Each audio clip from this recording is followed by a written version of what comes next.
this week we saw, the continued escalation between Russia, Ukraine, NATO, US, Europe. Everybody's in on it now. Saw the continued escalation of that, and Biden actually deployed troops to Eastern Europe to basically be ready in case Russia does invade Ukraine. And now we have China throwing in the towel with Russia and shaking the finger at the US, saying, don't do that. Don't annoy Russia, or you'll annoy us as well. Yeah. Do you think that the US should be how should we be reacting to this, particularly because Biden has taken an unusually strong stance against Russia that we have not seen him take in policies before? Man, I just don't think I do not think he should have sent troops right away, because I just think that in any case I've looked at where you immediately just kind of act defensively on something, it immediately kind of triggers this response. And we already know that Putin's willing to show how strong Russia is, and kind of just show his strength. So it doesn't surprise me if Putin's like, I wasn't going to do anything. I was just testing the waters. But now that America's there, that really makes me mad. So now I'm just going to go gung-ho for it. And so I wouldn't be surprised if Putin just retaliates even further, or if it just kind of expedites whatever process Putin was working towards then. And I think it also just puts us in a really difficult position with our European allies. I mean, they just lifted COVID restrictions over there. Right. So things have been really strained for the past year because no one really knew what was going on with COVID. And now it's like, oh, are we going to all join together? What's going on? It's so weird. I don't know. I have to stop making my little middle school jokes about China and Russia together in the corner. But I just that's literally what it feels like to me. So, I mean, yeah, a lot of it comes down to middle school alliances just on the international stage. Yeah. I think the problem with Joe Biden and foreign policy is the same as his problem with many other things, which is that he's just so weak and spineless. And other countries know it. I don't think that we should, want to start a war with Russia. That doesn't sound like a good idea or something I'd want to do.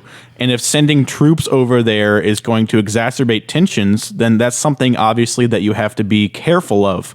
At the same time, I think Biden has to do something to show that he's serious, because he's just so weak, and he was so weak in Afghanistan, and he's been so weak just on foreign policy all across the board, that he wants to say, okay, well, I have to do something to show them that I'm serious about this.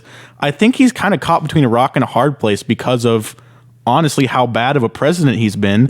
I mean, what can he do to show them I'm serious, but I also don't want to escalate tensions?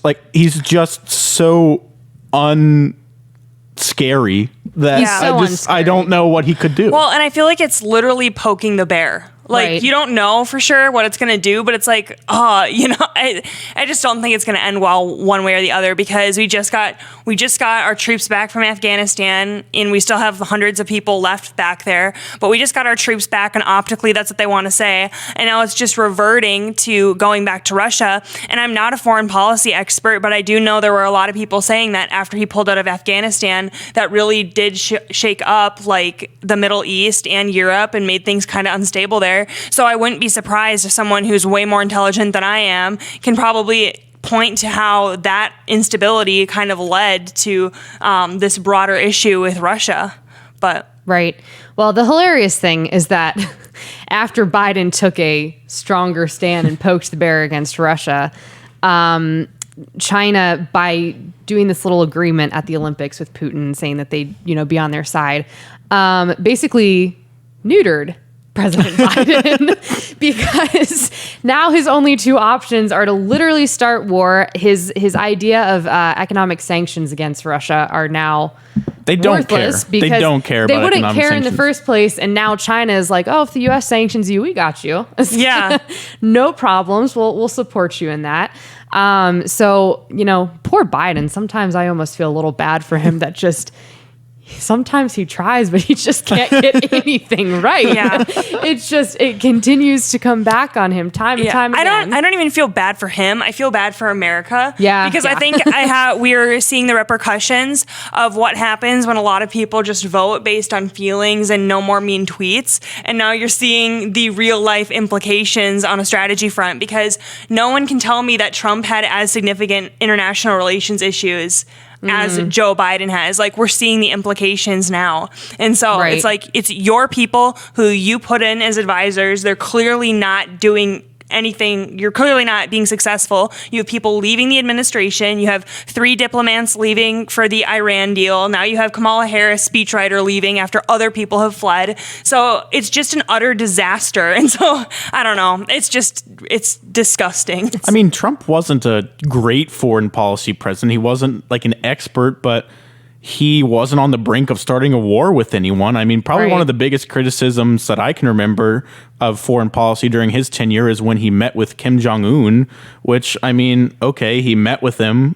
Like, people got mad about the optics of it. But like, they weren't about to attack us, or they weren't about to invade someone. Yeah. So I mean, I think he at least was able to keep it to the level where we weren't on the brink of war. And I don't think we're quite on the brink of war right now, but it's starting to heat up pretty quickly, and it's a little concerning when you think about it.